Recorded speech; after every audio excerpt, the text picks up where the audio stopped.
Today is April 17th, and today's quote is, "You are not ordinary." Devotees are not ordinary people, but sometimes they allow themselves to act in ordinary ways.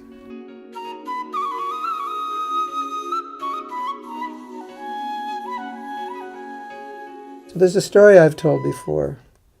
Prabhupada was on a plane. In those days, they had smoking and non-smoking sections, and some people were smoking in the non-smoking section, so Prabhupada's servant asked the flight attendant if they could ask those people to stop smoking.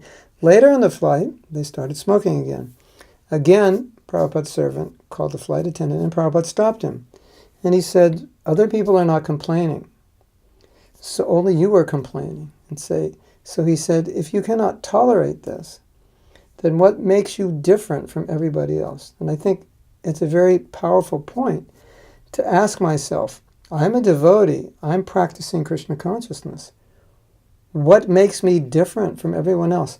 Do I think like other people? Do I sometimes have the same consciousness? Do I sometimes have the same activities? Are my activities distinct from the activities of non-devotees? And Prabhupada writes about that in, I believe, Chaitanya Charitamrita, how if we're not properly situated in Krishna consciousness, then our activities will no longer be distinct from material activities, that we will be thinking and acting like everyone else. Now, the point of this quote is to ask ourselves to look at our lives and evaluate how much our lives reflect the teachings of Srila Prabhupada, how much our life reflects the teachings of our Shastra. And sometimes we're not aware of our own activities. We're not monitoring our own activities in a way that we're sensitive to understanding how well we represent 24/7 Srila Prabhupada. Like if somebody looked at our life, would they understand that we're different from everyone else? Or if they looked at our life, would they see that we're more or less like everyone else? We become impatient when there's traffic.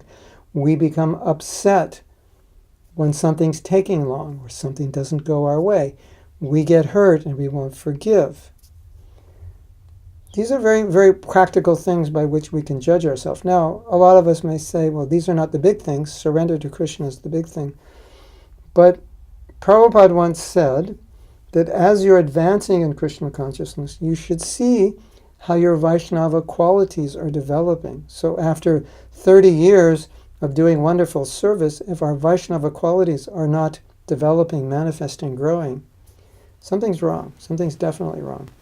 The other point I want to make, which is extremely important, is that sometimes we're not acting in Krishna consciousness, but we're totally unaware of it. So we need to be a little more self-reflective, introspective, so that when we're out of alignment, we catch it.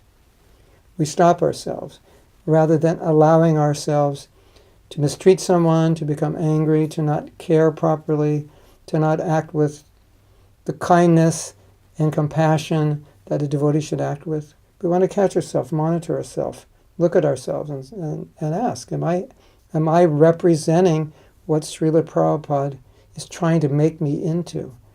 Am I a personification of Srila Prabhupada's teachings?